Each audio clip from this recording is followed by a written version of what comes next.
uma ótima tarde para você que está nos acompanhando aqui na BMC News. Eu sou o Felipe Nascimento, estou aqui ao vivo. Esse é o BMC Market, aqui você fica por dentro de tudo que está mexendo com o mercado financeiro. As principais notícias repercutidas aqui com o nosso time. E hoje eu fico até as 3h30 da tarde nessa conversa, nesse bate-papo com o Alan Gani. Por hoje aqui a gente vai ter também o Virgílio Lage, que é especialista da Valor Investimentos, também o Guilherme Almeida, economista-chefe da FEComércio, lá de Minas Gerais. Teremos uma programação bastante extensa, bastante densa aqui, com bastante conteúdo para vocês.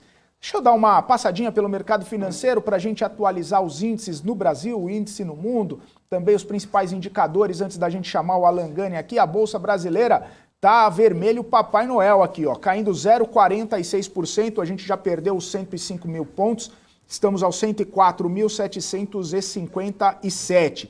Nas mais baixas, aí liderando as baixas, a gente tem Melius caindo 5,44%, Pets caindo 4,44%, depois movimento negativo de Alpargatas caindo 3,56%, Sul América caindo 3,28%. Depois temos a Unidas caindo 2,84%, Intermédica caindo 2,8% e a Localiza caindo 2,50%. Do lado positivo, a gente tem algumas empresas aqui que estão atuando mais dolarizadas, digamos assim, porque a gente tem o setor de frigoríficos subindo, Marfrig, BRF, Minerva e JBS estão subindo.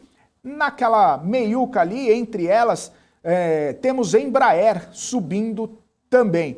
E a gente vê Braskem e Ambev. A Ambev, inclusive, que anunciou aí a inauguração, a construção de uma fábrica de vidros no interior paulista, justamente para poder suprir toda essa demanda, né? No Paraná, não é em São Paulo. Ela é a segunda fábrica de embalagens de vidro da empresa do país, vai produzir garrafas a partir da reciclagem, né? Ou seja, a Ambev, a gente vê várias empresas tendo problemas ali, justamente para poder envasar seus líquidos, né? A gente viu esse problema com algumas produtoras, não só de cervejas, mas refrigerantes também, e a Ambev tá investindo nisso até para a gente ter ali uma tranquilidade maior. Bom, essa é a informação da Ambev, mas aí eu tenho também os índices internacionais, porque a gente já tem as bolsas fechadas lá na Europa, todas fecharam no patamar positivo, aí se descolando aqui da Bolsa Brasileira. A DAX na Alemanha fechou em alta de 1,04, FTSE no Reino Unido fechou em alta de 0,48, CAC na França subiu 0,77, o índice Eurostoxx subiu 1,16%. Nos Estados Unidos, bolsas também para cima nessa quinta-feira, Dow Jones subindo 0,63%, o S&P subindo 0,71% e a Nasdaq subindo 0,86%.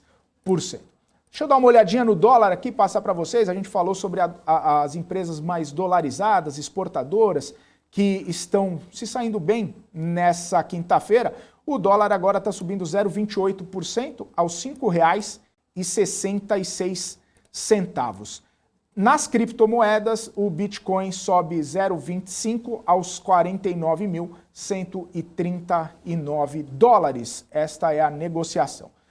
Bom, esses são os principais indicadores nessa tarde de quinta-feira. E agora eu já vou falar aqui com o Alan Gani, que está pronto para essa nossa conversa. Olha só o Gani aí. Muito boa tarde, Gani. Prazer estar aqui de novo contigo nesse nosso último marketing antes do Natal, hein? Antes do Natal. Pois é, um marketing muito especial, viu, Felipe? Porque é o último programa que eu faço contigo neste ano. Um programa que começou só com nós dois, né? Depois teve aí o Quarteto Mágico, tá certo? Que foi junto aí com o Morales, com o Cabral. Então eu comecei esse programa contigo e termino, pelo menos, né? O marketing continua na semana que vem com o Morales, mas aqui é a minha última participação com você, né? Então é muito especial, foi muito bacana. É isso aí, vamos apagando as luzes desse ano aqui, desse Natal pelo menos, porque na semana que vem tem bastante informação, e o Gani volta também com o Morales, mas hoje a gente vai transformar aqui em portfólio global? Não, né, Gani? Vamos de BNC sempre Market acaba, mesmo, né, indo para esse lado, né? Não tem jeito, Não né? tem jeito, não tem jeito. O pessoal é interessado, né? Eu gosto disso, o pessoal quer saber sobre a situação no exterior, investimento nos Estados Unidos, o pessoal perguntando também de investimento na Europa. Na verdade, Gani, é uma condição que acaba sendo, né? Os investidores acabam sendo levados a essa realidade, né? Não é uma questão, uma decisão de momento ou uma decisão de 2 investidores. Acaba que a conjuntura acaba empurrando os investidores para esse tipo de movimentação. Eu me lembro, Gani, que lá no comecinho do ano a gente estava ainda saindo daquela coisa de segunda onda, né? No fim do ano passado estava bem latente essa questão do coronavírus. E aí, durante 2020, os investidores começaram a fazer aquele rotation, né? Saindo das empresas mais de valor para empresas de crescimento, empresas de tecnologia e tudo mais. E aí depois, no começo de 2021, eles fazendo rotation ao contrário, voltando para empresas de valor, né, as chamadas value, né, das empresas. E aí, empresas de commodity, empresas mais consolidadas, com mais anos de estrada e tudo mais.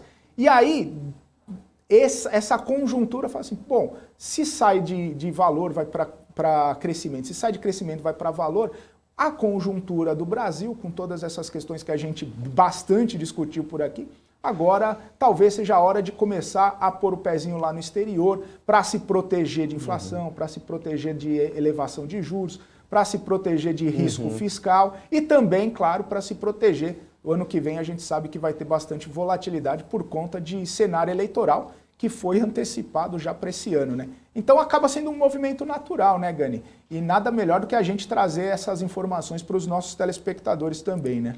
Com certeza. E olha só, se a gente tivesse essa discussão talvez há 2 anos, eu diria, nem teria essa possibilidade de ficar falando em diversificação global. Lógico que teria, porque existiam alternativas, como investimento em corretoras nos Estados Unidos, como também investimentos via trust, fundos e tal. Mas não tinha essa popularização de BDR. Até outubro de 2020, setembro, para ser mais preciso, a BDR era simplesmente lá para aquele que a gente chama de investidor qualificado, né? O investidor qualificado é aquele que tem uma certificação forte, um CNPI, por exemplo, um CGA e tal, ou aquele que tem um patrimônio superior a R$1 milhão, certo? Aí você está lá como qualificador pela grana ou pelo conhecimento. E aí houve uma mudança muito importante pela B3, né, um trabalho muito bem feito, onde eles popularizaram a BDR. Então eu fico, porque agora qualquer pessoa consegue investir numa BDR, você não precisa mais dessa qualificação ou desse R$1 milhão aí, como se você investe em qualquer ação. Então, eu fico feliz quando eu vejo uma série de perguntas no chat, pensando justamente nessa possibilidade de diversificação global. Né? Então, eu não dependo mais de um fundo que faça isso, eu mesmo posso gerir e montar uma carteira com BDR, eu posso comprar ouro dolarizado, olha só, né? Eu posso comprar ETF ligado à China, enfim. Então, esse jogo ficou muito mais emocionante. E aí, respondendo ao que você me perguntou, dado que eu tenho essa alternativa, o Brasil é curioso, porque assim, sobre um prisma, eu posso falar assim, o Brasil está barato, mas esse prisma é condicionado a uma variável. O Brasil seguindo aquilo que foi iniciado no governo Temer, em 2016, que foi um ajuste das contas públicas, foi reformas mais pró-mercado, chamemos ela de reformas mais liberais, como foi a reforma trabalhista e depois a reforma da Previdência. Então, a ideia é, olha, se o Brasil continuar nesta direção, por mais que haja medidas aí que não agradem o mercado no decorrer desse tempo, ou que não agradaram o mercado, mas se o Brasil continuar tendo essa direção mais pró-mercado, mais reformista, reforma tributária, administrativa, que estão paradas, o Brasil está muito barato, porque no final das contas há um potencial de valorização num ambiente de negócios que se tornará mais saudável, Felipe. Porém, por outro lado, paira uma grande dúvida em relação às eleições. Quer dizer, dependendo de quem ganhar, e essa pergunta a gente faz bastante para os nossos convidados, talvez o Brasil não siga esse pragmatismo econômico, essas reformas mais pró-mercados iniciadas lá atrás. Vá numa onda mais populista. Ontem a gente perguntou isso para o Rabi, e o Rabi falou, olha, honestamente, se o Lula ganhar, ele não será aquele Lula do primeiro mandato, né? Estou aqui falando do ponto de vista econômico, mais pragmático e tudo mais. Vai ser um Lula mais com cara de segundo mandato, que era uma Dilma desidratada, né? Vamos colocar assim. Então, eu acho que esse tipo de dúvida é muito importante, porque esse cenário Brasil está barato é condicional e a gente não sabe o que vai acontecer, a gente não tem controle sobre as eleições. Mesmo, né? E se ganhar o Lula, será que será esse candidato, esse presidente mais segundo mandato ou mais primeiro? Então, por conta disso, eu falo, opa, não sei se o Brasil tá barato ou tá caro, então eu também tenho que pensar no risco, né? Sim. E eu não tenho controle sobre isso, principalmente sobre esse risco sistêmico. Então, ao mesmo tempo que a gente tem uma leitura de que o Brasil está barato, eu tenho que ter uma leitura de que o Brasil tem muito risco na mesa. E aí é risco, como você falou, inflação, juros altos, né? Incerteza política e tudo mais. E aí vai ser assim, eu vou chover no molhado. O que fazer numa situação dessa? Vamos pensar o seguinte... Uma dica, 50% dos meus investimentos em reais, aproveitando que ele está barato. Sim.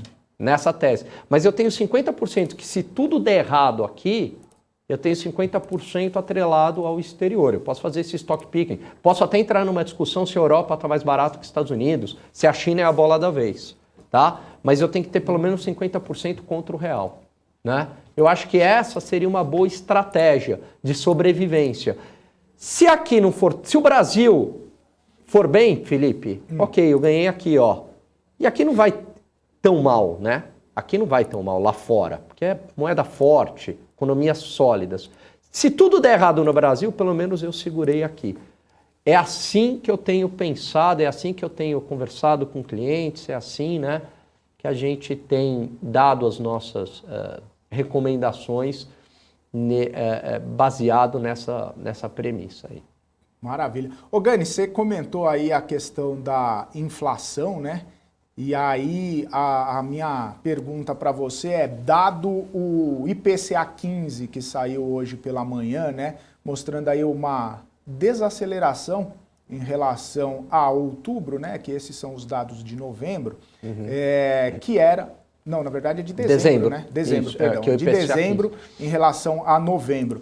Dada essa desaceleração, mostra que, ok, está desacelerando, que era mais ou menos o que os economistas estavam pensando mesmo, mas os transportes, né, continuam sendo o grande peso ali para a inflação, né? O item, o grupo transportes continua sendo um grande peso para a inflação. Aí, olhando para frente, acha que consegue desacelerar mais ainda ou essa pressão, né, de combustível, de dólar e tudo mais que acaba, de semicondutor, enfim, que acaba trazendo sobre os transportes, ainda vai continuar pressionando essa categoria? Olha, e o IPCA como um todo, né? Eu acho que a gente entra num processo de desaceleração da inflação. Veja que o 0,78, né? Foi antes. Ele veio alto, né? 0,78 é um índice alto, mas ele veio abaixo da mediana das expectativas e desacelerou em relação a novembro, né? Então a alta perdeu força, continua alta, mas com uma força menor em relação ao mês anterior. Então, assim, transportes, pegar gasolina e etanol, continuaram pressionados. mas já numa escala menor, não foi pressionado como foi no mês anterior. Então, continua, foi muito elevado, mas menos força, certo? Sim. Então, é o que a gente chama de desaceleração. E aí também automóveis novos, automóveis usados, toda essa questão dos transportes. Vamos imaginar que esses choques pontuais de gasolina e álcool, eles não vão continuar para sempre, certo? Sim. Então, né, já também o petróleo já está aí num nível elevado. Então, isso deve perder força. Com uma normalização das cadeias de produção, também a parte de carros e tal deve perder força. E a própria, né, essa demanda reprimida que a gente vivenciou esse ano, ela também tende a perder força. Primeiro porque esse próprio passar do tempo, esse boom de demanda está terminando, né? E segundo, porque a própria inflação vai penalizando o consumo, né? Então a tua demanda vai diminuindo. Então eu acredito que o cenário inflacionário vai ser mais benigno no ano que vem. Lógico que está todo mundo aí prevendo 5% de alta, em torno disso, a gente pode até ter surpresas positivas do lado inflacionário que levaria a surpresas no mercado de juros, certo? Sim. Olha que interessante, se a gente voltar a alguns programas, quando a inflação vinha acelerando, a gente falava num IPCA seguramente acima de 10 e alguma coisa. Ninguém aqui, né, a gente, poxa, estava muito difícil imaginar algo abaixo de 10. E aí eu lembro até que você fez uma pergunta, mas Alain, e se viesse um IPCA abaixo de 10? Não seria bom do ponto de vista psicológico? Porque não ficou naquela casa dos 2 dígitos e sim de 1 dígito? A gente, né, Cabral também falou, acho que sim, acho que teria sim um efeito psicológico. E hoje esse é o cenário mais provável. Com esse IPCA 15, é muito possível que o IPCA gire na casa de 0,60 e vai fechar pouco abaixo de 10%. Que é óbvio que 9,90 é um resultado alto, não há dúvidas disso. Mas perto da nossa expectativa um mês, é um bom resultado. Fala, poxa, não fechou em 10 e alguma coisa, fechou em 9 e alguma coisa, né? Então, acho que pelo menos essa desaceleração inflacionária está sendo uma boa notícia. Maravilha, Gani. Bom, a gente vai repercutir também, né, Gani? A gente falou aqui sobre essa movimentação de mudança de portfólio, falou sobre o IPCA e hoje também saíram os dados do CAGED. Eu tenho uns números aqui para passar, antes de passar a pergunta para você, porque o saldo líquido de emprego formal ficou positivo em 324.112 vagas criadas no mês de novembro. A previsão, só para você ter uma ideia, era de 216 mil vagas, ou seja, ficou bem acima do esperado. No ano, o saldo é positivo, 2.992.000 vagas. Aí a gente pode destacar os setores, né, que criaram mais empregos. Serviços, criou mais de 180 mil vagas. Comércio, quase 140 mil vagas.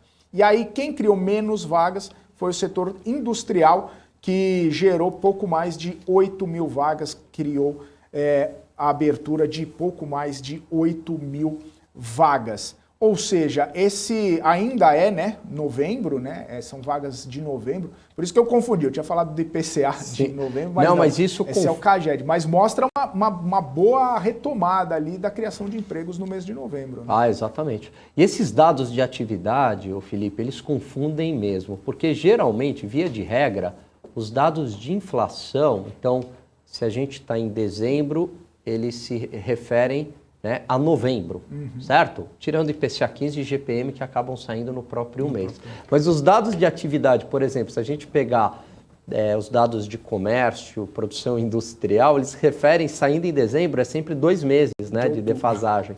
Então é lá de outubro, né? Então dá uma baita confusão isso daí. Muito bem, vamos voltar aqui para o CAGED. O dado veio bem acima do esperado, o que foi uma ótima notícia. Aonde que ele foi penalizado? Ele foi penalizado aí na indústria, né? Sim. Também no comércio, mas quem está liderando aí essa recomposição e criação de vagas, melhor dizendo, é o setor de serviços, né? O que tem puxado. Então, a expectativa, acho que em 2021 serão criados aí com o fechamento 3 milhões de empregos. Essa é a expectativa. Então, é uma excelente notícia, né? É lógico que o nível de desemprego ainda é muito elevado, mas só de a gente estar criando aqui mais empregos, 3 milhões, são 3 milhões de pessoas agora com emprego no ano de 2021. Acredito que normalizando os problemas na cadeia de produção, na indústria, isso pode ter, né, aí uma retomada do emprego na indústria também, né? Esse aquecimento de final de ano por conta de serviços possivelmente tem puxado essa retomada, né? Época aí de feriados, né? Então isso acaba, férias, se a gente pensar em serviços, turismo é um serviço, certo? Sim. Então quando você entra num período no Brasil de férias e com esse processo de reabertura, então acaba sendo bastante gerador de empregos, né?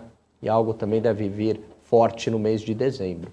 Agora, qual é a má notícia? A má notícia é que esse processo de bônus, que vamos chamar assim, de retomada pós-vacinação, ele está terminando, né? Porque você tinha ali um efeito de simplesmente recompor, né, essas vagas. Então, depois, o que eu quero dizer, você teve um efeito de criação de empregos, porque muitos empregos foram destruídos, e aí com o processo de vacinação e normalização da economia, a gente cria novamente esses empregos. Mas depois e tomara que seja isso, a gente vai viver uma situação normal. Acabou, tudo aberto, né? Vida que segue, vida normal. E aí a criação de empregos, Felipe, já não é mais simplesmente aquele processo de recomposição do mundo pandemia. Acabou esse efeito, está acabando na margem.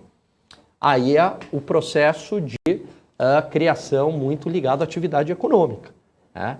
O crescimento do Brasil.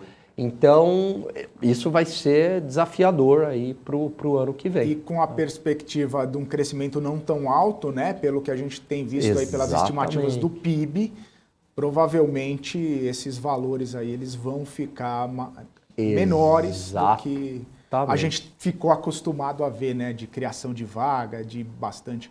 Mas é um processo interessante, porque fecharam-se muitas vagas, né, ao longo da pandemia e elas precisam ser repostas assim, quando está tendo mais a demanda, você cria a vaga, você volta a ter 2, 3, 4 turnos ali numa fábrica, numa indústria e tudo mais, ou num comércio que não estava abrindo, ou estava abrindo com restrição e volta a abrir full time, então acaba sendo uma reposição, como você bem explicou. Mas, Gani, uma coisa que eu queria destacar com você, antes da gente chamar nosso convidado, rapidinho aqui, é que assim, a Bolsa ontem, descolada do exterior, caiu enquanto todo mundo subiu. A Bolsa hoje, descolada do exterior, caindo enquanto todo mundo está subindo.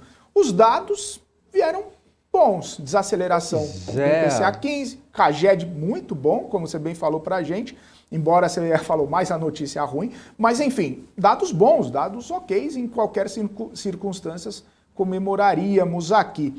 Mas isso acaba não trazendo tanto impacto, tanto reflexo, né? A nossa Bolsa ainda está com algum receio de olhar de seguir o exterior, está com algum receio de olhar para esses dados e ficar um pouco mais animado.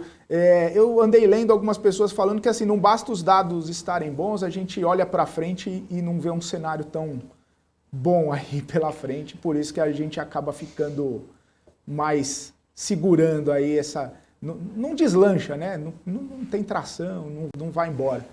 Será que é isso que está acontecendo, Gani? Pois é, eu acordei, li as notícias, me preparei aqui para o programa e falei, caramba, mas o dado tá bom, né? Cara, um dia normal, sim, dado de emprego bem acima do esperado, IPCA abaixo do esperado, pelo menos na mediana. E aí a Bolsa reagindo mal, tentando entender o que está acontecendo, né? E lá fora também sem nenhuma grande notícia, pelo contrário, né? Notícias dando conta aí que essa tal da variante Ômicron, né? Sim. Ela com doses de reforço, ou ela não seria tão tão mortal, né? Então, acho que talvez tenha alguma explicação da gente estar numa véspera de feriado, né? Que seria amanhã. Sim. Amanhã a Bolsa não abre, né? Não abre.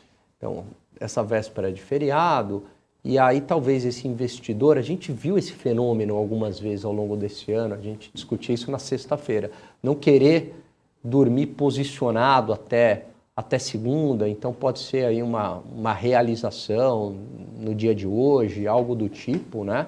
Mas não tem um motivo muito forte aí aparente. Tudo indicava para essa bolsa estar subindo no dia de hoje, né? Enfim, vamos ver como é que vai reagir na segunda-feira. Vamos ver. Inclusive, segunda-feira, com talvez menos volume aí, né? Nessa semana entre Natal e Ano Novo, sempre menos volume, o pessoal já acaba saindo de férias, não quer mais nem olhar para a bolsa, não quer olhar para mais nada. Mas Daniel Morales vai trazer sorte aí para você, viu, Gani? Para ter bastante assunto para comentar. Pois até falo aqui para a audiência que é a primeira vez que eu e Daniel Morales faremos uma dobradinha no ataque, né? A gente nunca contracenou junto. Mas vão tirar de letra, só tem craque. Maravilha. O pessoal olha para o banco de reserva ali e fala, ixi, isso aí é trocar Messi por Cristiano Ronaldo. Cara, tudo igual. Ô Gani, vamos conversar com o nosso convidado aqui? Nosso primeiro convidado de hoje, o Virgílio Lage, especialista da Valor Investimentos. Vamos bater um papo com ele aqui. Virgílio, seja muito bem-vindo aqui ao BMC Market. Boa tarde para você, um prazer falar contigo. Valeu, mestre, prazer é meu. Vambora. Estava escutando aí o comentário Virgílio sobre a Bolsa, realmente hoje tá um absurdo essa queda aí.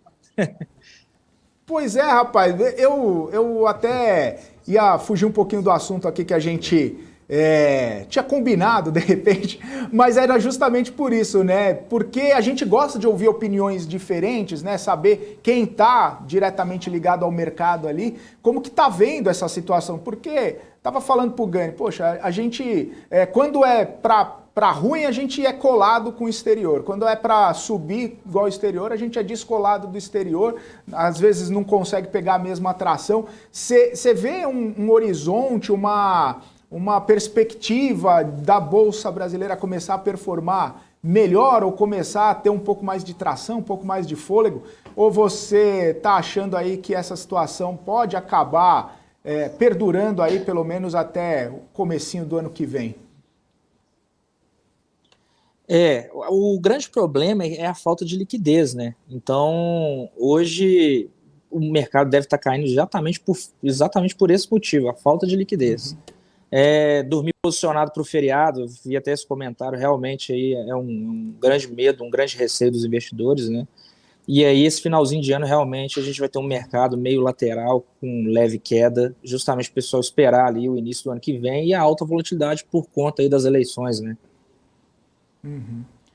E deixa eu te perguntar uma coisa, Virgílio. A gente estava comentando com o Gani mais cedo que o Brasil, né, a conjuntura, questão de alta de juros, questão de inflação acelerada, risco fiscal e tudo mais, acabou praticamente colocando o brasileiro em contato com formas alternativas de investir, procurando investimento no exterior, procurando outras coisas para, inclusive, proteger o seu dinheiro, para também não ter grandes perdas aqui na Bolsa, né? E uma das alternativas encontradas foi justamente nos criptoativos, né? Buscando criptomoedas que mostraram bons desempenhos ao longo dos últimos meses, ao longo, inclusive, dos últimos anos.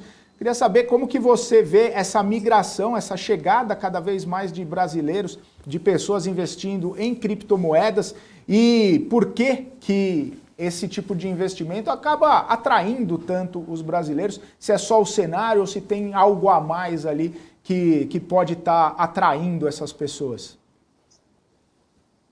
Primeiro, o investidor ele entende que talvez investir em criptomoedas é um pouco dolarizar o patrimônio, deixar ele internacional. Então sai um pouco do risco Brasil, né?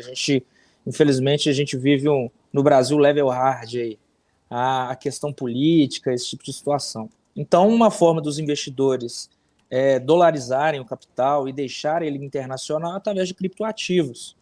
E aí a gente tem as top 10 aí, Bitcoin, Ethereum, etc.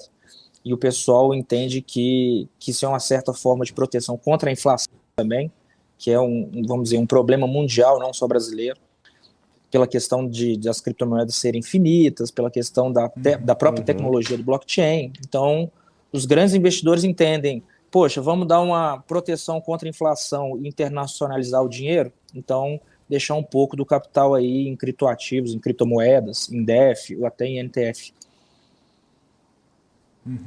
O Gani, tem pergunta? Tenho várias. Vamos lá, Fala, então. Virgílio, tudo bem, meu caro? Vamos Prazer embora. falar contigo.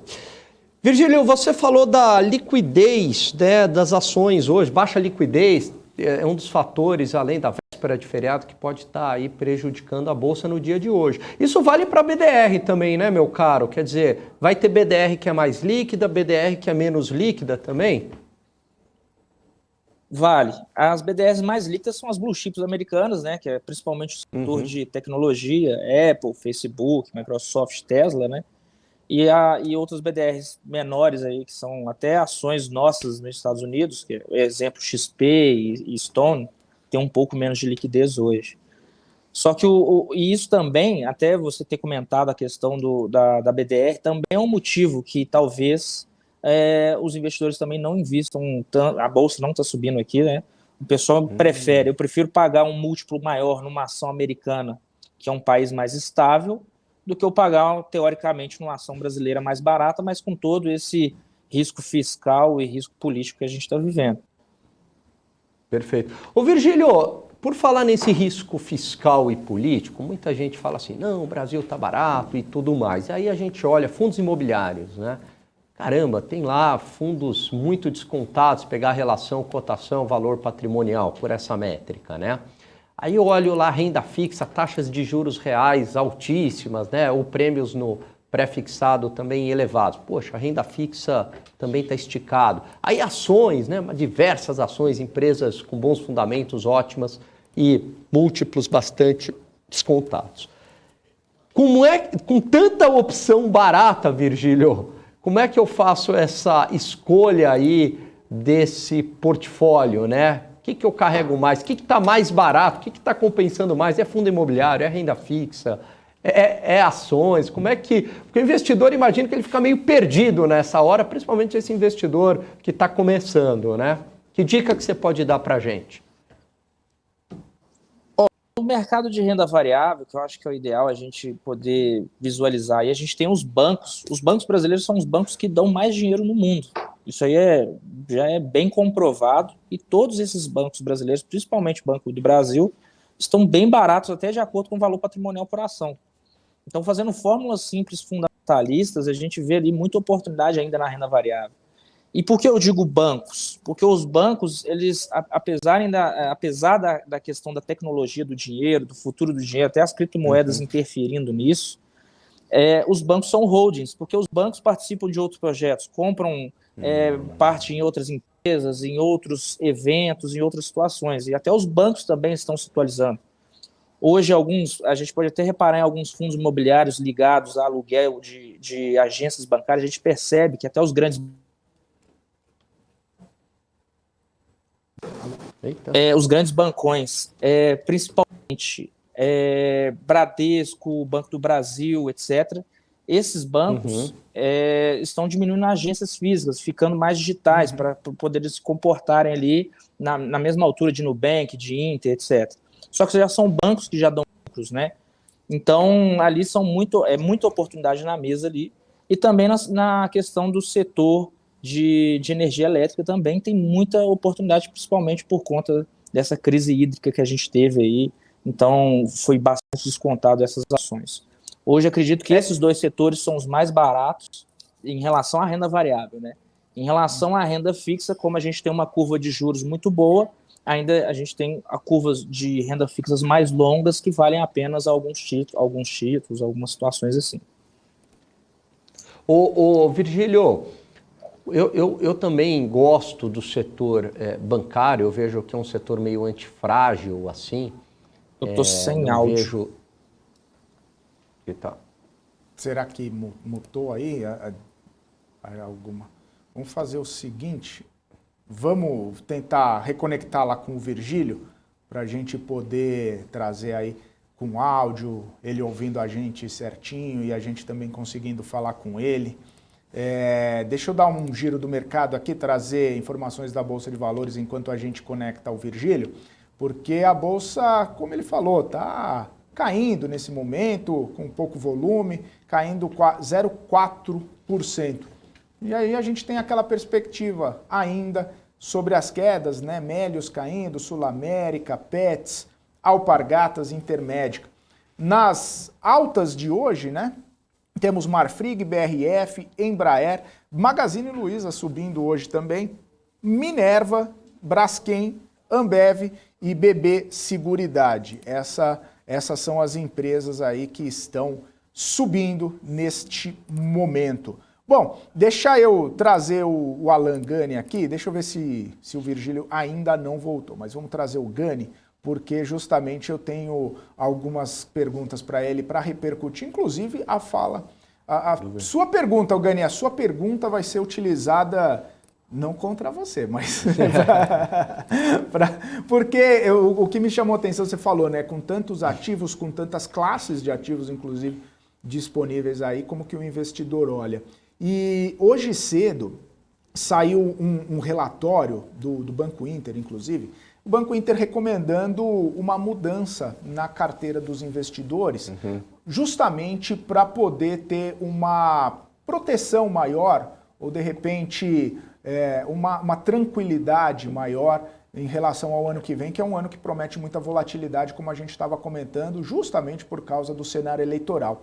E aí o banco afirmou que com essa aceleração de inflação alta da Selic, o CDI deve chegar a 11%. Um parêntese meu, já vi algumas pessoas, alguns analistas falando que pode chegar até 12% no ano que vem. E aí eu fecho o parêntese e o Banco Inter fala que os ativos de renda fixa são mais atrativos do que o de renda variável. E aí eles falam o seguinte, olha, é bom aumentar o investimento em renda fixa se você tem um perfil mais conservador. Boa. Você colocar 70% dos seus recursos em renda fixa, porque estão tendo aí grandes oportunidades nesse cenário. Ou seja, anteriormente esse percentual para uma carteira conservadora era de 55%, agora 70% do patrimônio investido em renda fixa. Ou seja, todo esse cenário, além da dolarização, também mostra uma volta aí para a renda fixa, justamente para proteger o patrimônio, pelo menos da inflação, né, Gani, com os juros do jeito que estão. Eu acho que foi bastante feliz o que o Banco Inter falou em questão de mais conservador. Pelo seguinte, realmente você tem 3 classes de ativo, e isso é raro, né? Que estão descontadas. Ações estão descontadas, de um modo geral, estou falando, é claro. Pode ter uma empresa que esteja cara ainda, né? Mas de um modo geral você tem ações bastante descontadas. Você tem, e aí quando eu falo descontada, não é que teria um potencial de valorização. Estou dizendo que elas vão, né, nem citei quais são, mas que elas vão valorizar. Só que estão descontadas em relação a métricas de múltiplos, né, e teriam esse potencial de valorização. Então esse é um ponto. Fundos imobiliários na mesma seara e renda fixa com taxas bastante atrativas, certo? Muito bem, então, se eu falar, mas ações estão descontadas, então vou meter todo o meu dinheiro em ações. Agora veja, uma coisa é um investidor com perfil agressivo, um perfil que tolera perdas no curto prazo, porque eu estou baseado na tese de que o Brasil a eleição vai passar, o Brasil vai se normalizar, sem dúvida ações têm um grande potencial de valorização. Mas será que, e tem um potencial, não estou dizendo que vai valorizar, mas tem esse potencial, mas será que eu, como investidor, eu estou preparado para colocar lá 50 mil reais, toda a grana lá que eu guardei no ano, tudo em ações, e aí 2022 eu abro o meu home broker e está lá 25 mil reais ou 30 mil reais? Será que eu estou preparado? Será que eu tenho estômago para isso? Porque assim, a gente se conhece de verdade, não é no antes de investir. A gente se conhece de verdade no momento que a gente investe e passa a ter perdas. Aí a gente conhece o nosso perfil de risco, né? Tem gente que não tolera uma perda em uma semana. Não tolera perder R$2.000 em uma semana. E aí? Né? Então eu acho que é fundamental ser assim, se eu tenho um perfil mais conservador, eu vou para a renda fixa. Porque pelo menos ali eu tenho uma certeza do ganho, salvo uma situação de falência, se eu ficar com o papel até o vencimento e com taxas atrativas. É lógico que também na renda fixa não é o que vai te enriquecer, mas não vai te empobrecer. Ações têm aquele apelo de que, ok, eu posso perder bastante, mas eu tenho o apelo de colocar, por que não, 50 mil e ter uma valorização de 5 vezes, 500%. Ué, pode acontecer, não é isso?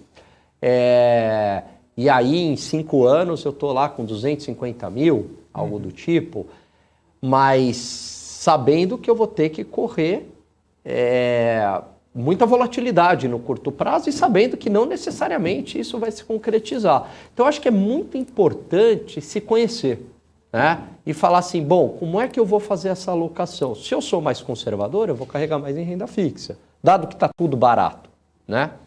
Se eu sou mais agressivo, eu vou mais para renda variável, né? Vou colocar tudo em renda variável, vou botar um pouco em renda fixa, né? Diversificação é sempre bem-vindo.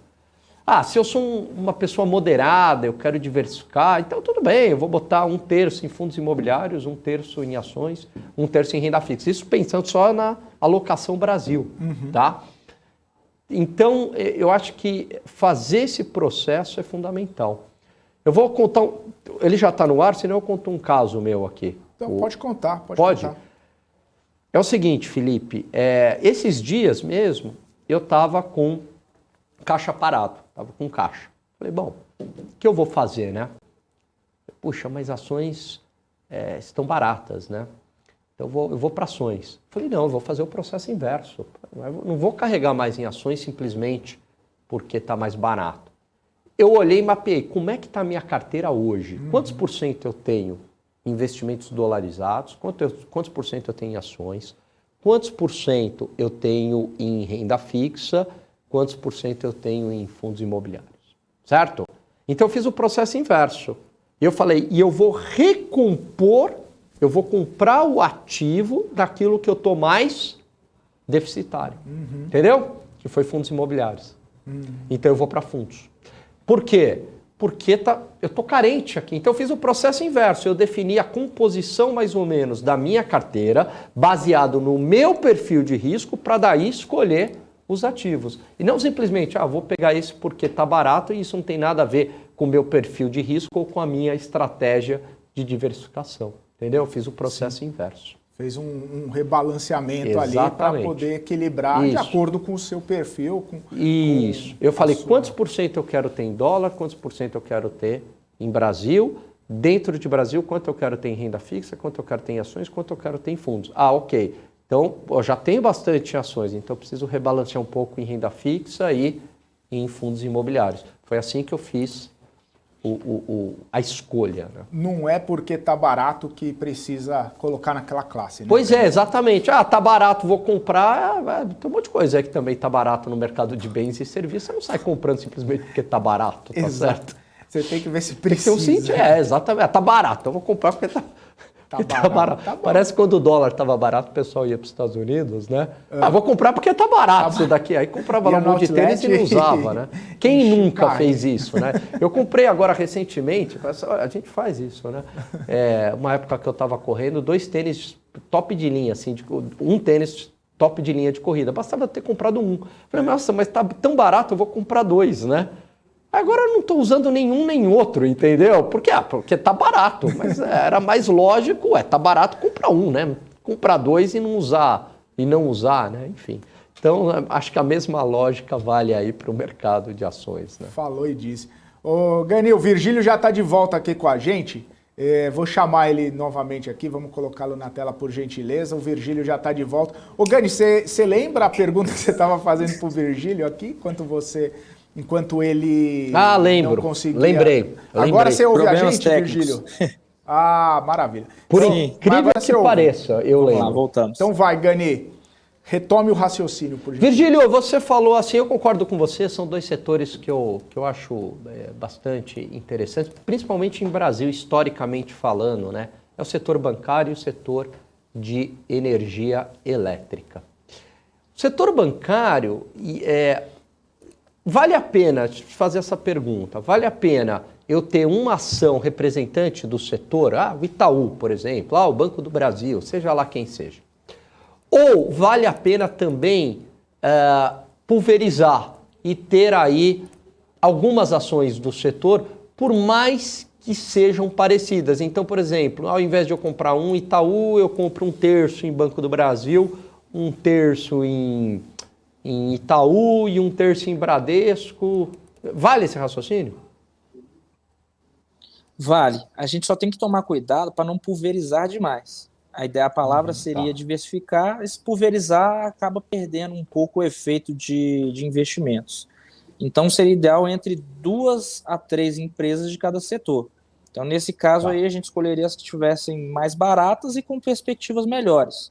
Hoje, o que está mais barato com perspectiva melhor, por exemplo, em banco, é o Banco do Brasil e o Itaú. O Banco do Brasil está sendo bem batido aí por conta de ser estatal, né? E aí a crise política acaba agravando isso, mas não deixa de ser um bom banco. Inclusive, tem até Banco do Brasil já no metaverso. Então, só para ver o nível de tecnologia dos caras. Entendi. Agora, por exemplo, e bancos esses bancos com apelo mais tecnológico, seria uma outra classe ou não? Eu colocaria ele também ou Nubank, sei lá, dentro do setor bancário também, para fazer essa escolha. Banco Inter, Nubank já são classificados como empresas de tecnologia. Não são bem igual o equivalente a bancos tradicionais. Seria se o investidor tivesse uma classificação na cabeça, ele seria, bancos tradicionais e holdings eu aplico nos bancões, né? Banco do Brasil, Itaú, Bradesco.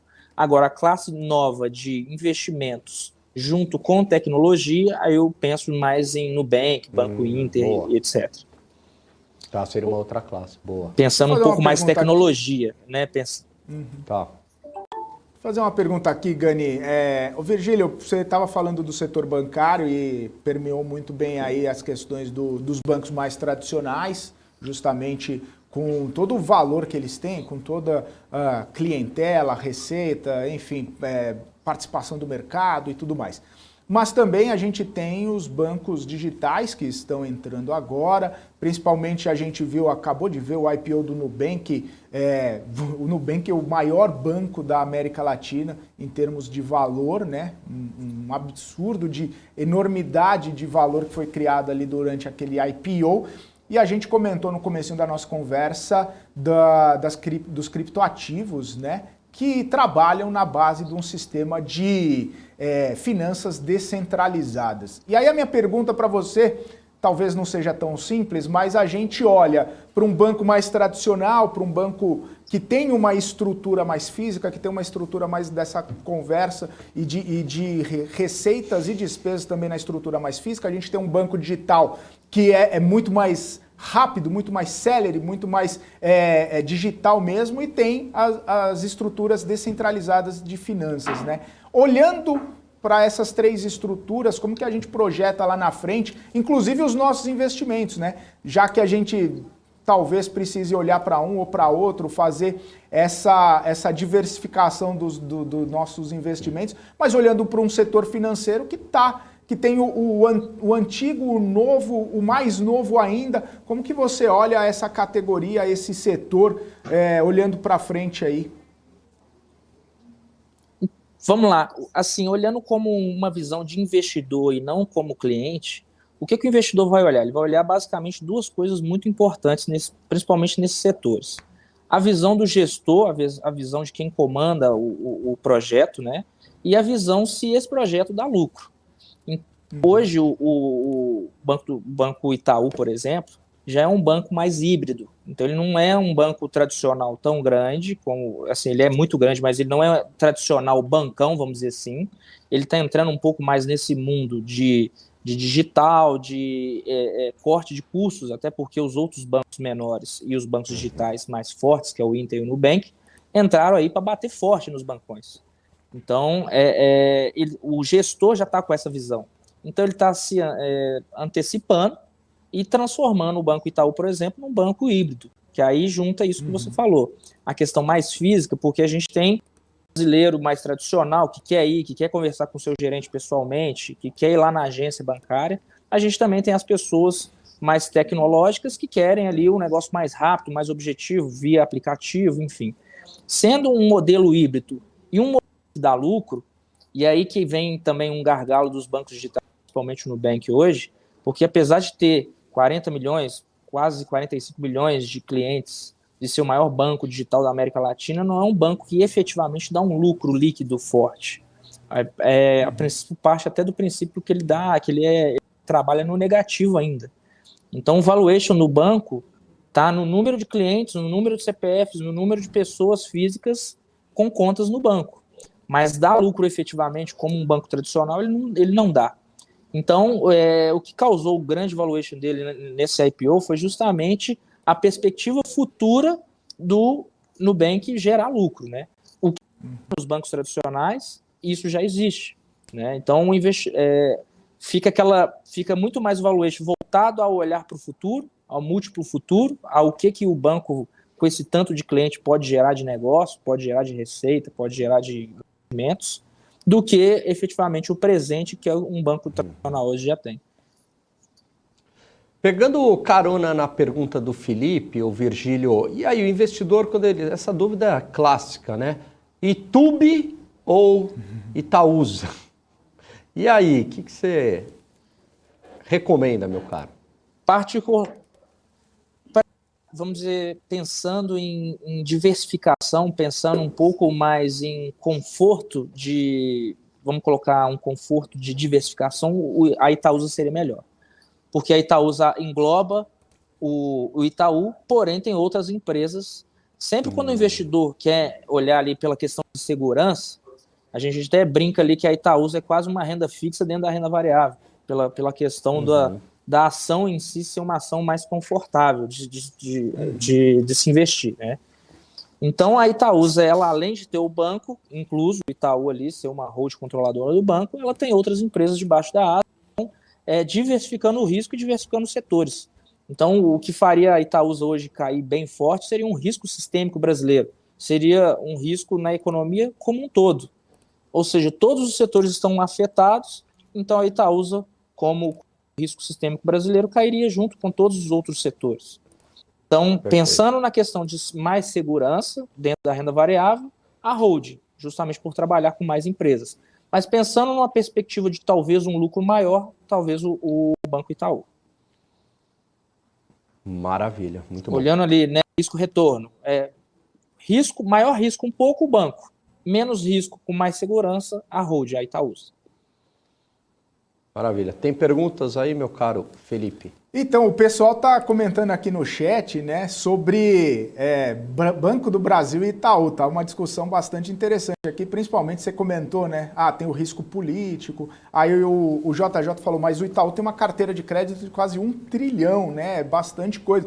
Enfim, dentre esses grandes bancos aí, olhando, né, só a questão do risco, né, por exemplo, o Banco do Brasil é o risco político, que é o que a gente fala sempre de estatais. Mas isso também já não está no preço, né? O que o banco fizer dali para frente, quando traz bons resultados, quando traz aumento de carteira, quando traz mais eficiência no negócio, o risco político já não estaria, ô Virgílio, na precificação do banco, justamente por isso que está descontado? Exatamente. Hoje, teoricamente, o Banco do Brasil deveria valer o dobro do que ele vale, contando métricas ali de cálculo de valuation clássico, fórmula de Graham, por exemplo, que é um método clássico de fazer o valuation no banco. olhando só pelo simples fato de olhar o VPA dele, valor patrimonial por ação, já se vê que ele está bem barato. Só que exatamente o que a gente comentou, o que está precificando, o que deixa que o preço das ações não é só o valor justo, teoricamente, que a ação valeria. Olha a perspectiva futura, olha os riscos, olha todo um contexto que a gente está vivendo aí. E aí, por isso, estão precificando bastante, não só o Banco do Brasil, como a Eletrobras e Petrobras. A gente poder observar, a Petrobras quebrou recorde aí de dividendos, muito superiores ao que foram vistos desde 2016, desde a época de Dilma. Então, por que a ação, mesmo quebrando recorde de dividendos, mais dividendos ainda que o ano de 2008, que foi a crise do subprime, continua barata? Justamente porque o mercado está precificando esse risco político, essa volatilidade do ano que vem, porque o mercado entende o quê?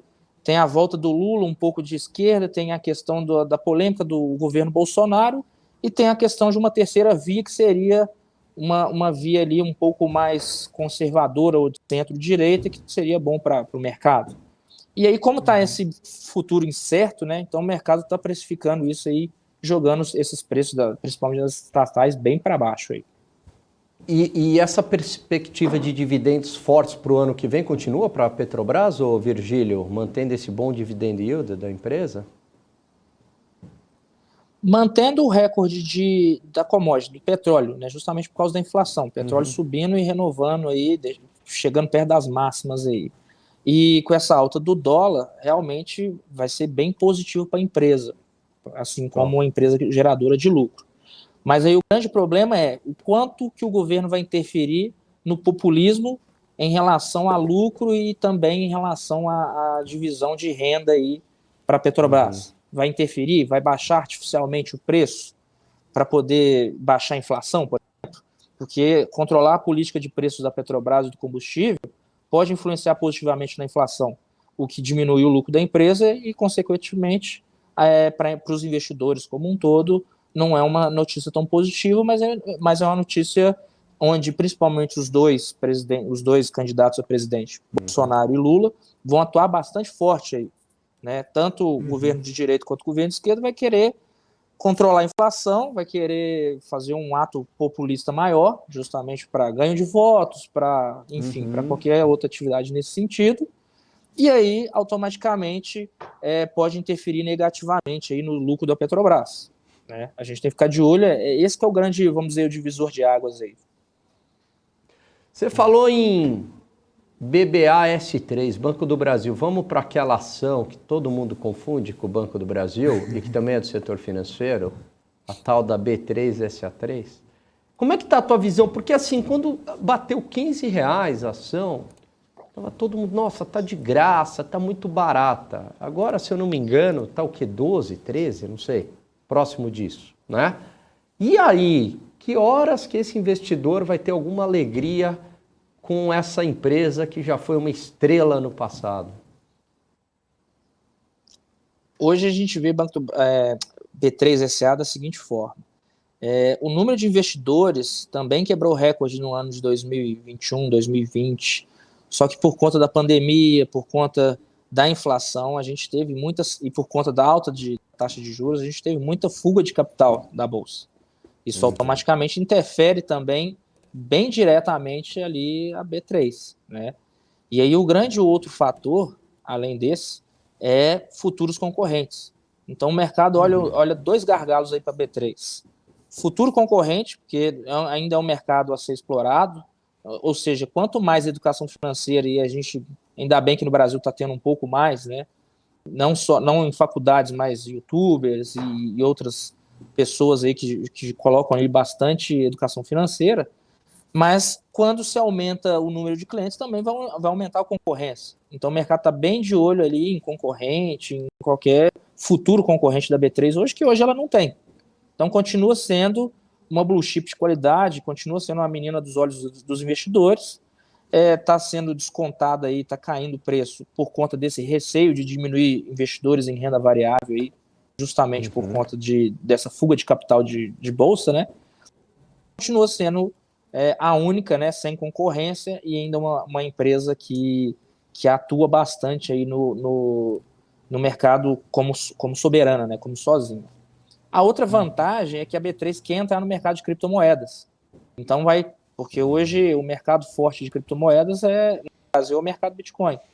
Então ela tá querendo entrar forte, tá querendo entrar grande. E aí vai ser mais outro foco de receita, mais outro foco aí da empresa como investimentos. Maravilha. Virgílio, eu quero agradecer sua participação aqui com a gente. Obrigado aí pela sua visão sobre várias empresas, vários assuntos e trazer aí seu conhecimento para os nossos telespectadores, para a gente aqui também. Ótimo fim de ano para você e até uma próxima, viu? Um abraço. O prazer é todo meu, pessoal. Agradeço mais uma vez. Podem contar comigo aí. Valeu, grande Virgílio. abraço aí. Feliz Natal para você, querido. Valeu, para você também, Valeu, Virgílio. pessoal. Um abração. Aquele abraço. Esse foi o Virgílio Lage aqui com a gente, batendo um papo. Ele que é especialista da Valor Investimentos.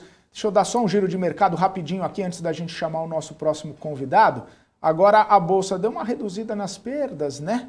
Caindo 0,34% aos 104.891 pontos. Deixa eu dar uma olhadinha rápida nas bolsas internacionais. Dow Jones subindo 0,59%, S&P subindo 0,69% e a Nasdaq subindo aí 0,92%. O dólar continua aos R$ 5,66, subindo 0,28%. Bom, vamos chamar o nosso próximo convidado, Guilherme Almeida, economista-chefe da FEComércio de Minas Gerais. Guilherme, seja muito bem-vindo aqui ao BMC Market. Prazer falar contigo. Prazer é todo meu, satisfação. Guilherme, quero começar conversando contigo sobre alguns dados que saíram hoje cedo, né? A gente estava falando ali sobre os dados do CAGED.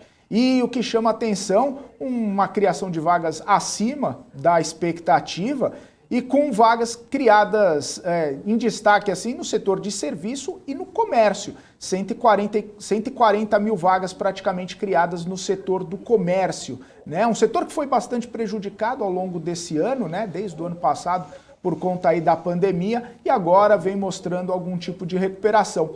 Queria saber como que você faz um balanço, um panorama aí desse setor, dessa recuperação, e enfim, como que você vê essa questão do comércio nesse ano de 2021? Bom, como a gente pega, né, um apanhado lá de meados de março, quando oficialmente foi decretada a pandemia aqui no Brasil, o setor terciário, aí serviços que engloba naturalmente o próprio comércio dentro do arcabouço metodológico, vamos dizer assim, foi o primeiro a ser sentido. Por quê? Porque nós tivemos o início da pandemia, as restrições à circulação de pessoas, então menos consumidores nas ruas, menos clientes nos estabelecimentos, né? Lembrando aqui que algumas regiões prevalece ainda o varejo tradicional, aquele analógico, atendimento junto ao consumidor final, e com essa restrição à circulação de clientes, né, de pessoas, nós temos naturalmente um menor fluxo nos estabelecimentos comerciais. Então o varejo começou sentindo esse impacto de forma imediata, o setor de serviços também, principalmente por conta da série de restrições que começaram a ocorrer nos estados e municípios, com os decretos impedindo as atividades, principalmente aquelas atividades consideradas não essenciais, naturalmente, e isso atingiu diretamente a receita desses estabelecimentos, né? Em primeiro momento, a incerteza era muito grande, ninguém sabia do que se tratava, qual que era a solução para aquele cenário. Mundialmente, todo, né, o mercado e toda a economia real estavam amedrontados, vamos dizer assim, com esse novo cenário, né? Incerteza muito grande, e foi o setor que respondeu de forma negativa, de forma imediata. Então, redução da circulação de pessoas nos estabelecimentos, então uma redução na receita desses estabelecimentos. À medida que a pandemia foi sendo conhecida, né, o distanciamento foi sendo adotado, as medidas, os protocolos sanitários estabelecidos, alguns segmentos começaram a retomar os seus atendimentos, né? E isso possibilitou que alguns segmentos, alguns setores dentro do setor terciário pudessem recuperar aquele volume vendido, adotando algumas estratégias naturalmente para chegar ao seu consumidor final, uma transição para o e-commerce, um serviço de delivery, entrega, enfim, um atendimento pelo WhatsApp, tudo isso para tentar adaptar à nova realidade, né? Então, naquele cenário, nós tivemos o primeiro impacto, via redução da circulação, as empresas tentando se adaptar, naturalmente muitas acabaram não conseguindo dar continuidade à sua atividade operacional, até mesmo pela estrutura, pela falta, né, de recursos para se adaptar a essa realidade, com a matriz de custos já presentes, mas muitas acabaram adotando algumas estratégias para permanecer no mercado. Um destaque interessante é que algumas medidas do próprio governo federal foram úteis, né, foram essenciais nesse período, como é o caso do benefício emergencial de preservação do emprego e a renda. Se a gente pegar os dados do próprio Ministério da Economia, na época, Ministério do Trabalho, nós vemos que boa parte, mais de 70% dos acordos celebrados no âmbito do benefício emergencial em 2020 foi do setor terciário, né, prestação de serviço e o próprio comércio varejista, supermercados, hipermercados, enfim. Então, isso possibilitou que essas empresas reduzissem, né, enxugassem em um curto espaço sua matriz de custos. Obviamente, existem ali algumas contrapartidas para aquelas que utilizaram desses instrumentos. Nós tivemos também a primeira rodada do Pronamp, que possibilitou que algumas empresas captassem esses recursos para sobreviver àquele período.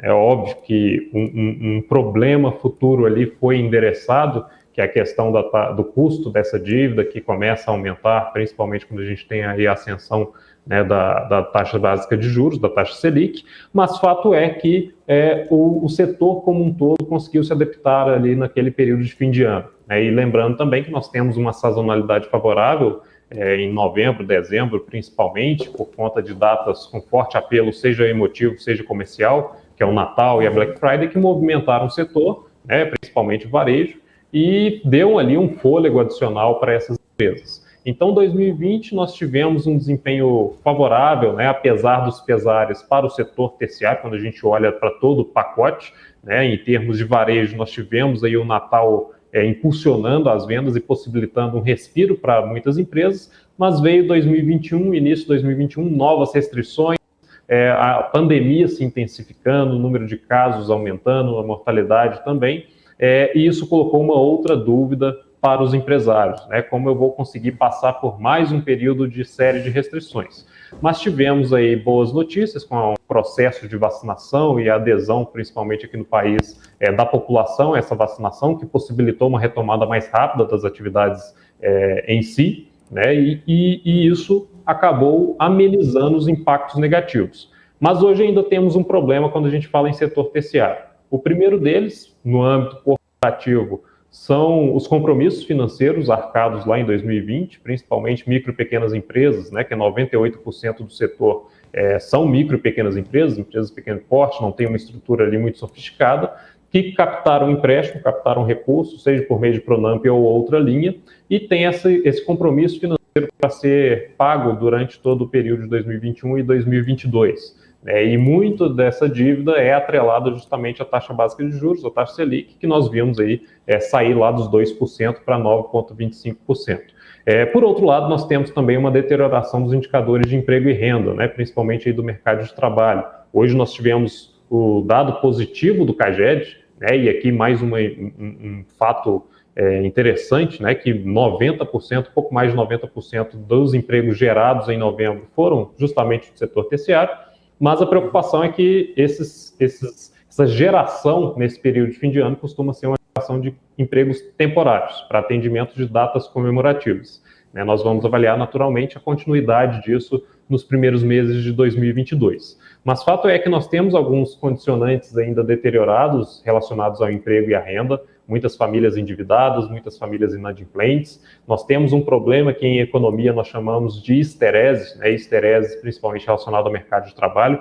Muitas pessoas estão há mais de 2 anos em busca de emprego, não conseguem se recolocar, isso gera uma perda de capital humano e, consequentemente, uma redução na produtividade. Enfim, e é um problema que afeta em grande parte o terceiro setor, porque é um setor que lida na ponta com o consumidor final. Então, apesar dos pesares, né, nós temos uma pandemia que impactou inicialmente, né, principalmente o varejo, a prestação de serviços, salão de beleza, restaurantes, hotelaria, toda a cadeia do turismo. O período de fim de ano foi propício para dar um alento. Começamos com uma nova série de restrições, mas depois esse destravamento possibilitou uma recuperação. Agora, os indicadores que nós acompanhamos, principalmente indicadores de alta frequência, alguns indicadores do IBGE, que tem uma defasagem aí de 2 meses, nós começamos a observar uma desaceleração, mas acredito que isso está muito mais associado ao comportamento do consumidor em si frente a esse processo inflacionário e de encarecimento do crédito. Fala, Guilherme, boa tarde, prazer falar contigo. Geralmente as previsões para o ano que vem, elas colocam bastante pessimismo, muito em função ou do cenário eleitoral, ou por conta de juros elevados, ou por conta ainda, por mais que a inflação esteja desacelerando, mas uma inflação alta e tudo mais, né? Incertezas. Eu vou fazer uma pergunta um pouco diferente para você. O que a gente poderia ter de surpresas positivas, né? Que poderia ter um crescimento maior ou menos pior no ano que vem? E aproveito e te pergunto qual que é a previsão de crescimento da instituição da FEComércio aí de Minas Gerais para o PIB do ano que vem. Bom, quando a gente fala de surpresas, né, isso está muito atrelado a um indicador na economia, que é o indicador de confiança dos agentes econômicos, seja eles empresários, sejam eles consumidores. Por que eu gosto muito de olhar para esse indicador? Porque ele é a base para todo o processo de decisão, né? Se eu tenho um empresário confiante, ele tende a investir mais. Se eu tenho um consumidor mais confiante, ele tende a consumir mais e, principalmente, comprometer mais orçamento futuro, renda futura, via parcelamento, financiamento, enfim. E nós temos indicadores de confiança da própria Confederação Nacional do Comércio, da FEComércio, e acompanhamos de outras instituições, como a da própria FGV. E o que a gente vem observando é que a expectativa dos agentes econômicos, né, o subcomponente do indicador de confiança, está muito alto, né, no campo positivo. E por que existe esse otimismo, né? Por que o empresário está esperando que o cenário, pelo menos no âmbito do setor dele, melhore no próximo ano? Na perspectiva desse empresário, o pior já passou, né? Nós tivemos aí uma pandemia, uma crise sanitária, que se combinou e acabou originando uma crise econômica e gerou um cenário altamente adverso. E aqueles que sobreviveram a esse período têm a confiança, acreditam que a atividade econômica e o processo de flexibilização da atividade vai possibilitar essa retomada de forma mais contundente. Então, os indicadores de confiança, quando a gente olha para os seus componentes, trazem uma expectativa muito otimista por parte desses agentes. Se você pegar, por exemplo, o último indicador de confiança da Confederação Nacional do Comércio, a nível nacional, para o setor varejista, está em quase 140 pontos. É um indicador que varia de 0 a 200, quanto mais acima de 100, mais confiante esse empresário está. E durante a pandemia, esse indicador chegou abaixo de 100. Então, isso pode gerar uma surpresa, por quê? Porque o empresário mais confiante, ele tende a investir mais, ele acredita que o cenário pode melhorar, então ele vai abrir uma planta industrial, ele vai abrir um novo ponto comercial, vai contratar mais pessoas, vai investir no seu mix de produtos, então ele vai demandar mais ao atacado, que demanda mais a indústria, e isso gera aí um círculo virtuoso. Naturalmente, esse empresário ele vai acompanhar o desdobramento do cenário econômico e principalmente do cenário da pandemia. Existem preocupações externas também, como a desaceleração da economia chinesa, que é o principal parceiro comercial. Então, tudo isso fica no radar para esse empresário, mas é um componente que nós temos que seguir. Por quê? Porque é ele que parte ali o processo decisório para esse empresário e também para a população como um todo.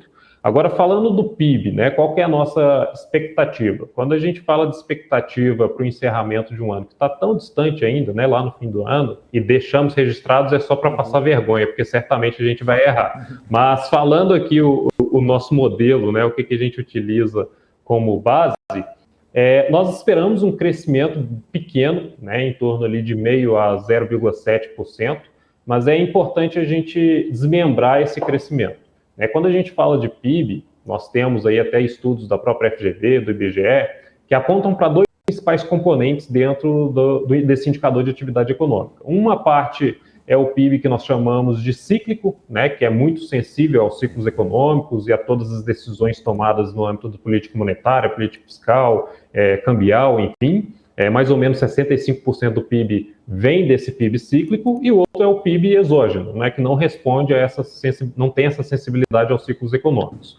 E quando a gente analisa esses modelos para o próximo ano, existe uma perspectiva negativa quanto ao PIB cíclico, justamente por conta dessa política monetária mais restritiva. O Banco Central já sinalizou que vai aumentar a taxa básica acima do juro neutro, isso vai gerar um processo muito forte de desaceleração da economia, então a resposta da atividade econômica tende a ser naturalmente negativa. Então o PIB cíclico ele deve contribuir ali com um desempenho negativo para o indicador final, cerca ali de 0,6 pontos percentuais negativos. Já o PIB exógeno, que é aquele que vai com a atividade econômica mesmo, né, que aconteçam políticas restritivas, enfim, é o próprio crescimento dos setores econômicos, deve gerar ali um crescimento de cerca de 1,3 pontos percentuais. Então, somando os dois, nós temos um crescimento a partir do modelo de 0,7%, mas é importante a gente destacar que esse 0,7% ele já consolida o carregamento estatístico, que é o que a gente chama aí de carry-over. Então, se nada acontecer em 2022, o modelo aponta para um crescimento de 0,4%. E se nosso modelo está apontando 0,7%, quer dizer, então, que na prática a gente tem um crescimento de 0,3%. O que chega ali a um processo bastante estagnado. Existe a preocupação política no âmbito político eleitoral, que traz uma volatilidade para o mercado, existe a política restritiva, que tende a desaquecer a atividade econômica, e por isso nós estimamos que esse PIB ele deve vir fraco também no próximo ano. Eu achei interessante que você trouxe esse dado de expectativas, indicador de confiança por parte dos empresários, mostrando um otimismo, porque geralmente, né, até a esse debate de que esses indicadores de confiança, eles refletem muito mais o agora do que o futuro, né, na medida em que você é contaminado pela situação agora e projeta isso para o futuro. Então, achei bastante interessante você ter trazido esses indicadores mostrando um otimismo, né, dissociado da situação agora, né, que mostra bastante pessimismo, né? Exatamente. E quando você abre os indicadores, né, na sua composição, todos os seus dados desagregados, de certa forma, de fato, quando a gente avalia os indicadores de condições atuais, seja para a economia, seja para o setor, seja para o negócio desses empresários, a avaliação é negativa. Agora, quando a gente projeta isso para 3, 6 meses à frente, a expectativa ela já vai para o campo positivo para todos esses 3 recortes, seja para a economia, seja para o setor e seja para o próprio negócio. E, naturalmente, o empresário ele vai acompanhando esse desdobramento da conjuntura e pode ser que esses indicadores se revertam. Mas, a princípio, eles estão no campo positivo. Isso traz um certo otimismo, porque as decisões para investimento no futuro também são tomadas com base nessas perspectivas. Ô Guilherme, e aí, olhando sob essa perspectiva, né, a gente não tem como também deixar de lado o impacto que isso acaba tendo para o mercado, né? Porque se a gente tem uma economia que não cresce tanto, ou de repente uma inflação mais pressionada, ou todo esse cenário de juros que a gente está falando, e até mesmo, de repente, uma criação de empregos não com um salário que a gente via anteriormente, mas com uma perda do poder de compra da população, isso acaba refletindo, sim, de repente, não só na economia, mas no mercado, principalmente no setor de varejo, né? Que a gente está vendo que está passando por um processo de pressão também ao longo dos últimos meses. Olhando para frente, né? Olhando para o cenário, para a conjuntura, para tudo isso que você comentou aqui para a gente, você acha que o setor ele tem alguma oportunidade, alguma possibilidade de mostrar um desempenho interessante, sair um pouco dessa situação complicada que está passando, ou você vê o varejo ainda tendo problemas, dificuldades para se reinventar, para lidar com concorrentes e para lidar também com essa conjuntura no ano que vem? Bom, o setor varejista em si, quando a gente olha, né, para as estruturas das empresas do comércio varejista aqui no Brasil, como eu disse, 98% são micro e pequenas empresas, aí olhando fora, um pouco fora do mercado, né? E é um ambiente altamente competitivo, altamente concorrencial, os estabelecimentos comercializam basicamente os mesmos itens, não possuem ali diferenças essenciais nas características desses itens, e essas empresas acabam adotando algumas medidas para tentar atrair, para tentar captar a atenção desse consumidor, né, do seu cliente, do seu público-alvo, seja inovando, enfim, adotando um marketplace diferenciado, estratégias para atrair esse consumidor. Então, no campo da competitividade, eu acho que o desafio é justamente entregar aos consumidores algo novo e algo diferente do que a concorrência já entrega.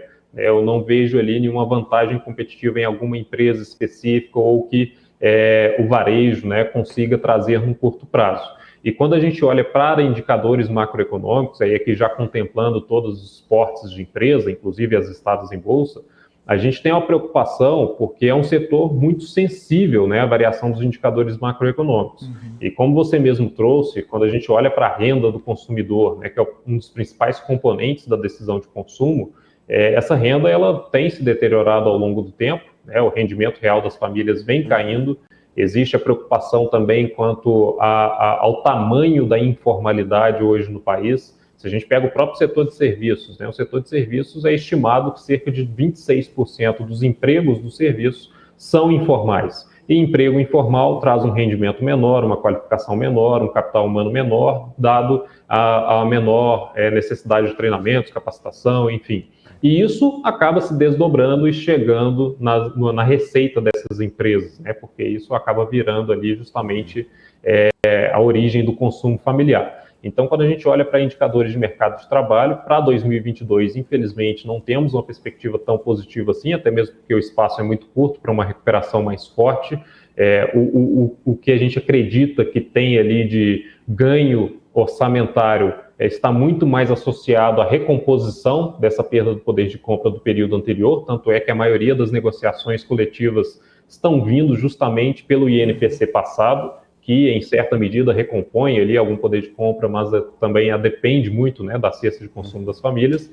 Temos um processo político que vai impactar câmbio, isso impacta a cadeia produtiva, impacta produtos importados, impacta produtos produzidos aqui internamente que dependem de componentes importados. Então, eu acredito que o varejo, por conta dessa forte exposição, né, essa forte sensibilidade, alta sensibilidade à variação dos indicadores macroeconômicos, tende a sofrer um pouco mais, né, justamente por conta desse cenário desafiador.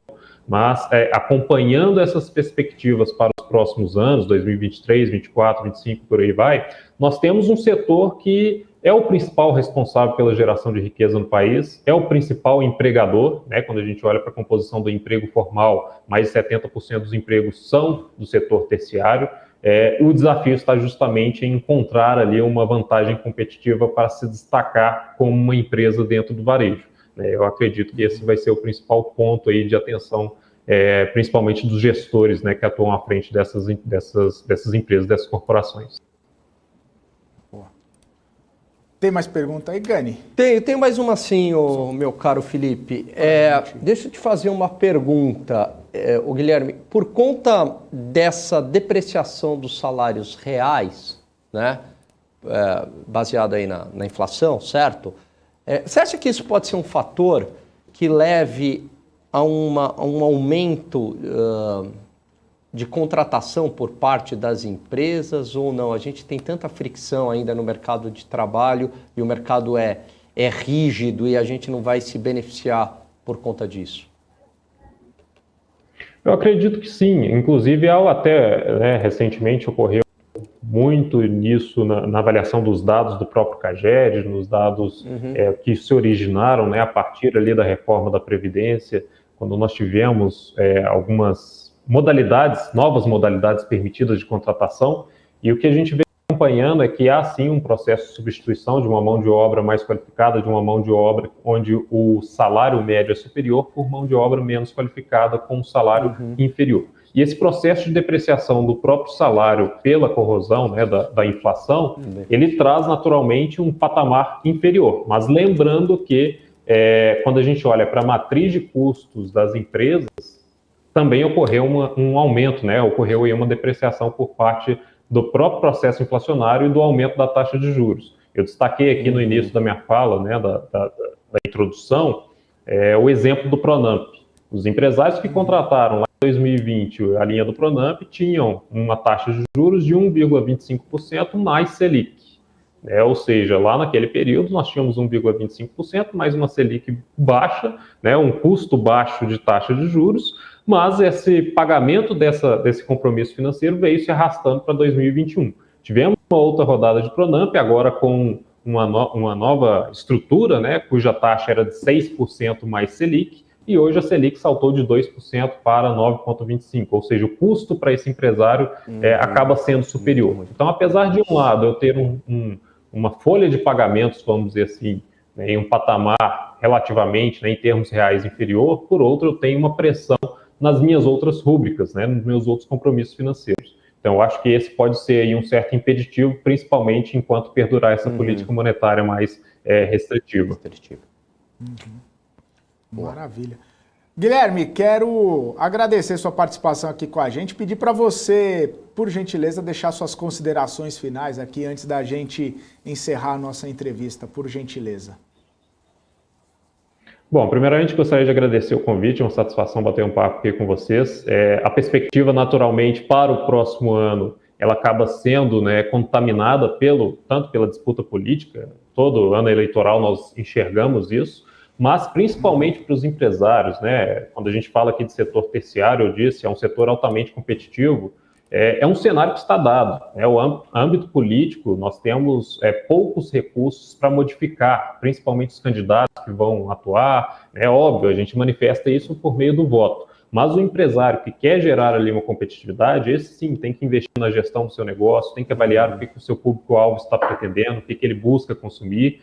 E dessa forma, a competitividade vai ser originada justamente pelo seu processo de tomada de decisão. Então, para quem é empresário, tenha isso em mente, né, corra atrás. Naturalmente, nós temos aí diversas ferramentas, diversas políticas por parte de governos federal, estaduais, também capacitação técnica, qualificações, enfim. E o cenário, apesar de desafiador, ele sempre acaba originando oportunidades, né, é a própria característica do Brasil.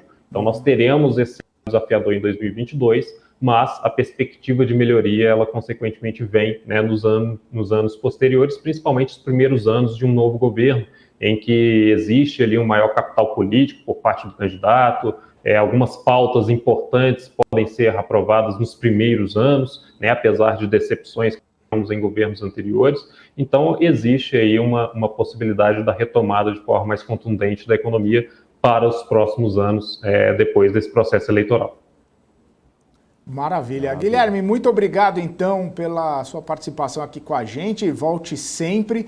Ótimo fim de ano para você. Um abraço. Feliz Natal.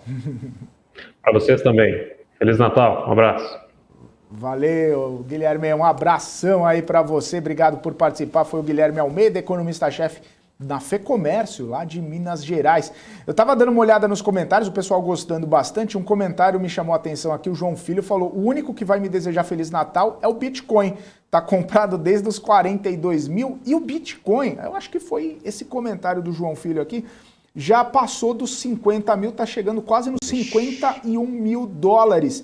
A questão é a seguinte: quando a gente começou o nosso programa aqui, eu dei aquele giro de mercado, o Bitcoin estava 48.900 e alguma coisa, e agora chegando quase nos 51 mil dólares.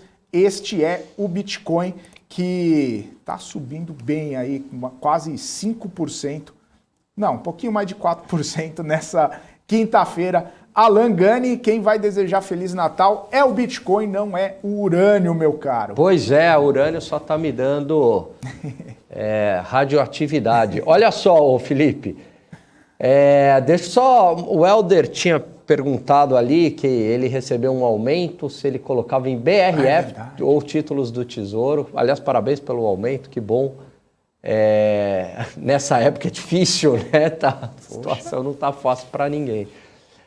Ou em fundos cambiais. Eu não colocaria em fundos cambiais, se fosse para investir em dolarizado, eu pegaria uma ETF lá fora, tá? Pode ser VVB11, algo assim.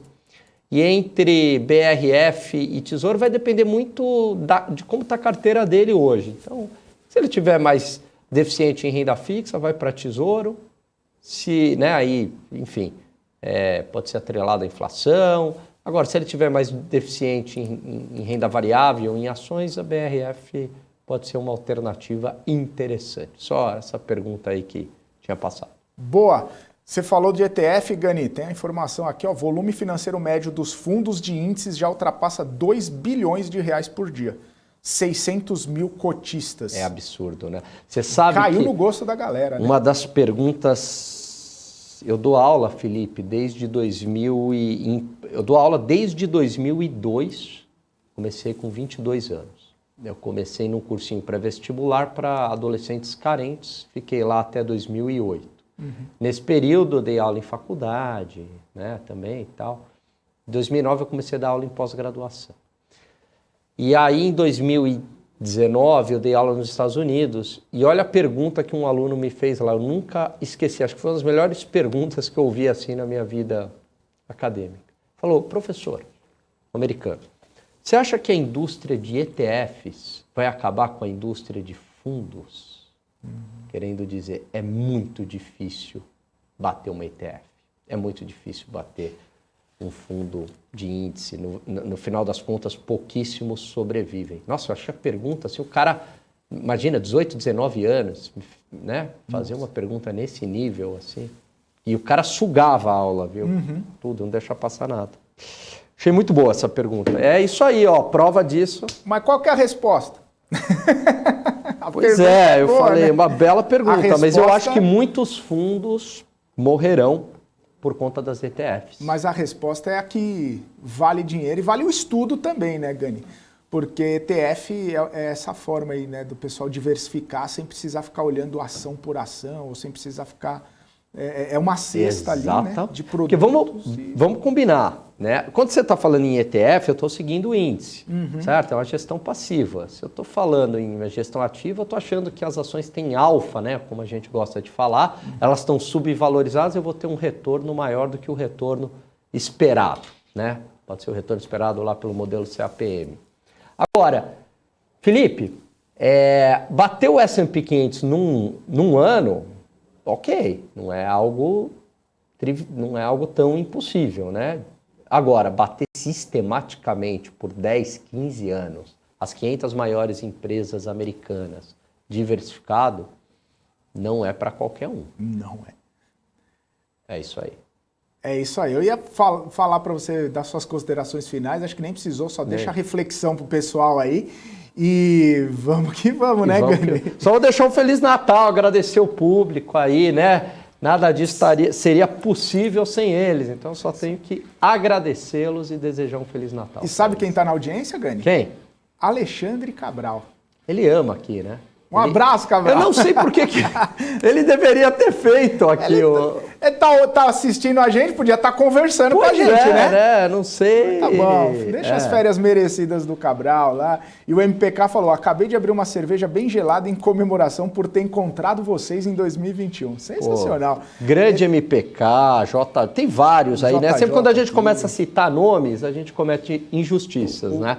Sempre alguém fica de fora. Mas todos eles aí que estão diariamente no chat. O Helder mesmo que te fez a pergunta, Rui das Neves. Felipe, né? Rui das Neves, enfim, todos aí, né? E aí uma grande família, eles brigam, eles se amam, nada melhor que esse espírito natalino de família. Né? É isso aí, Gani. Bom, então, Gani, um abraço para você, um ótimo fim de ano aí, uma ótima última semana aí com o Daniel Morales. Eu vou tirar minha semana de folga aí para voltar totalmente recomposto e renovado, com as energias lá em cima. No próximo dia 3 de janeiro, ano que vem, eu tô de volta. Mas ficarei ligado em alguns momentos. Não tanto quanto o Cabral, mas em alguns momentos estarei ligado. Eu faço aqui Feliz Natal para você, meu querido. Um prazer ter trabalhado aí esse tempo todo aí com você. 2022 promete. Tô aqui com o Morales na semana que vem, mas eu entro de férias nos 15 dias aí de janeiro. Então eu volto lá pro dia 16, 17, estou de volta. 16 é domingo, você tá de folga. Eu vou lá cuidar das minhas reservas de urânio no Afeganistão. Tem que cuidar direitinho, viu, Gani? Basta ver meu sobrenome. Oi? Tem que cuidar direitinho dessas reservas. Vou lá falar com a turma e tô de volta. Então, incomunicável. Beleza, então, Gani. Um abraço para você, ótimo fim de ano, a gente se vê no ano que vem. É isso aí, pessoal. Isso aí, valeu. Seguimos aqui, esse foi o nosso BMC Market de hoje. Eu quero agradecer, um abraço muito forte, muito apertado em todo mundo aqui que esteve com a gente ao longo desse ano de 2021 e pedir, claro, para vocês não nos abandonarem, continuarem com a gente. Semana que vem tá outro time aqui, mas tudo família BMC, com grandes notícias, com repercussão, com análise, com tudo sobre o mercado financeiro aqui na BMC. Aqui é informação que gera valor para você, sempre levando em consideração a sua pergunta, a sua dúvida, aproximando vocês dos grandes especialistas, dos grandes nomes do mercado financeiro. Essa é a nossa missão aqui na BMC, levar conteúdo, informação que gera valor aí para você. Bom, eu vou ficando por aqui, acabou o meu plantão e eu volto só no dia 3 de janeiro, mas você vai estar aqui com a gente na semana que vem. Forte abraço, Feliz Natal, Feliz Ano Novo. Fique agora com Cenários com Alexandre Cabral. Forte abraço, tchau, tchau.